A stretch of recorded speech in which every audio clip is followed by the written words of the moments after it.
No casamento são duas pessoas, mas é uma unidade.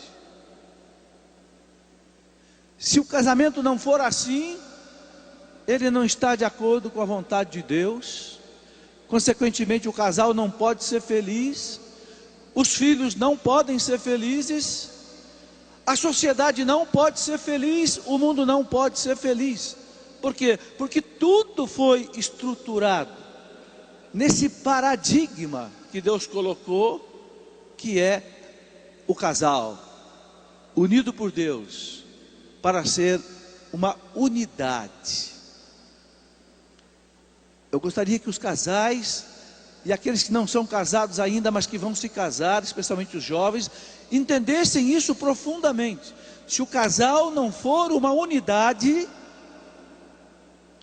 não está vivendo conforme a vontade de Deus, o seu casamento.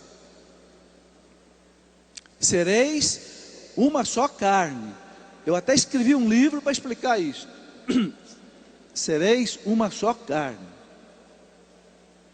Mas é preciso entender, gente, que isso começa, sabe aonde? Isso começa no namoro. Eu escrevi um livro sobre namoro, e quando os jovens pedem para eu dar uma dedicatória no livro, eu não dou autógrafo, eu dou dedicatória. Autógrafo é para artista. As pessoas de Deus não são artistas. Então eu dou uma reflexão. Então eu escrevo no livro: caro jovem, aqui começa a sua família, no namoro.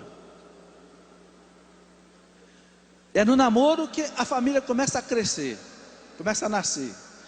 Eu pergunto: algum de vocês aqui que é casado, se casou sem namorar? Não. Todos nós nos casamos porque nós namoramos. Então o namoro é coisa seríssima, não é séria, é seríssima. Por quê?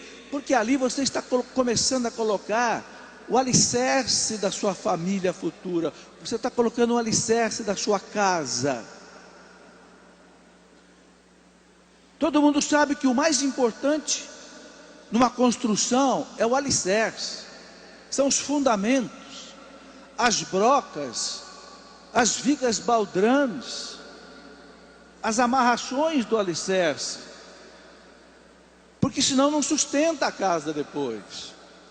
E isso começa no namoro.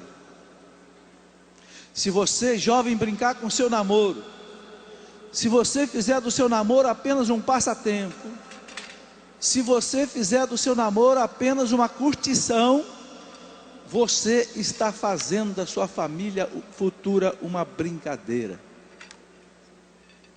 E você pode chorar mais tarde. Tem um provérbio popular que diz que aquele que planta ventos, colhe tempestade. Jovem que me ouve e que me assiste, eu tenho 38 anos de casados, tenho 5 filhos e tenho 6 netos. Eu quero dizer a você que tudo isso começou no meu namoro, há 42 anos atrás.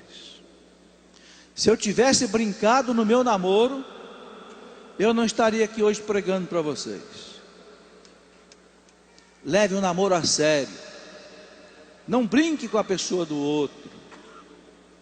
O namoro é um tempo maravilhoso, onde você vai escolher a pessoa amada, onde você vai escolher a sua Eva, você vai escolher o seu Adão, aquele que vai ser a sua carne. São Paulo diz na carta aos Efésios, não é? Marido e mulher são uma só carne. Por isso você não pode maltratar a sua própria carne. Quando você maltrata a sua esposa, maltrata o seu marido, você está maltratando a você mesmo. São Paulo diz, porque é a sua carne.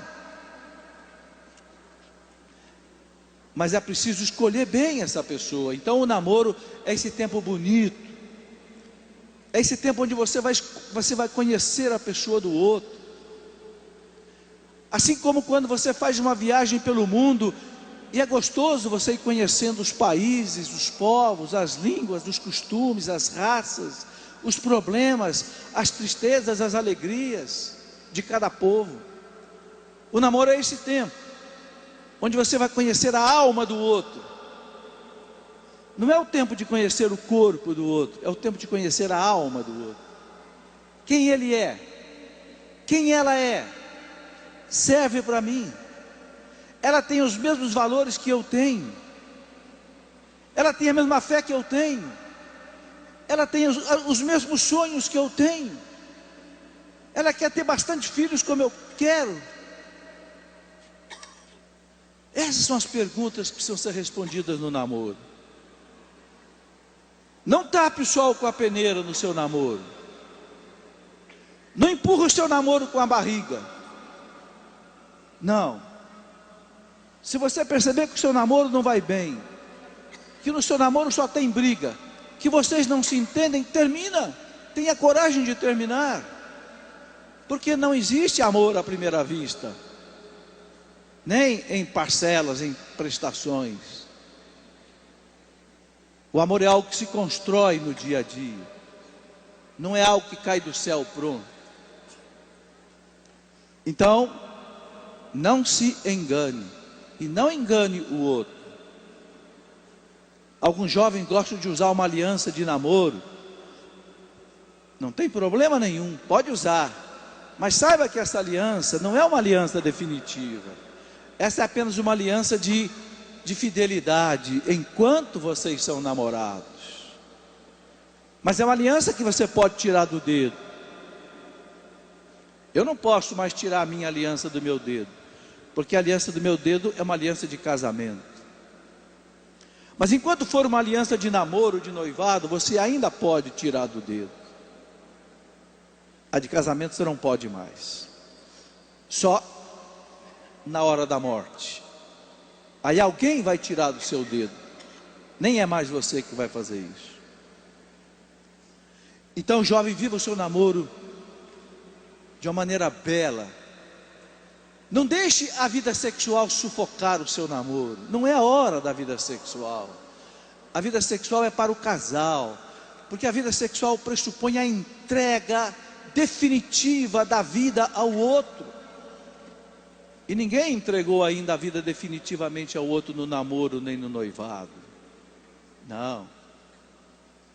Só no altar você vai dizer para ele: eu te recebo como meu marido. Só no altar você vai dizer para ela: eu te recebo como minha mulher.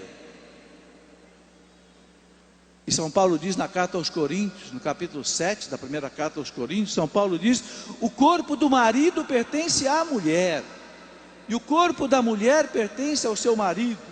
Por isso o seu marido ou a mulher não pode dispor do seu corpo para outro, porque o corpo do marido pertence à mulher, o corpo da mulher pertence ao marido. Por quê? Porque agora eles são uma só carne. Então agora eles têm o direito e até o dever de viver a vida sexual. Porque na beleza da vida sexual, que é a liturgia, a celebração do amor conjugal, os seus filhos vão nascer, os seus filhos vão ser gerados. Isso não deve acontecer no namoro, nem no noivado, porque eles ainda não se pertencem, não são ainda uma só carne.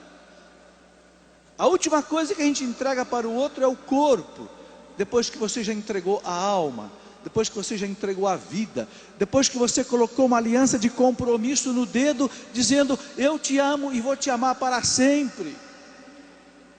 Hoje que você tem 22 aninhos de idade, mas amanhã também, quando você tiver 60, 70, com doença ou sem doença, eu vou te amar do mesmo jeito. Jovem, não apressem o rio. O rio da vida tem uma velocidade normal.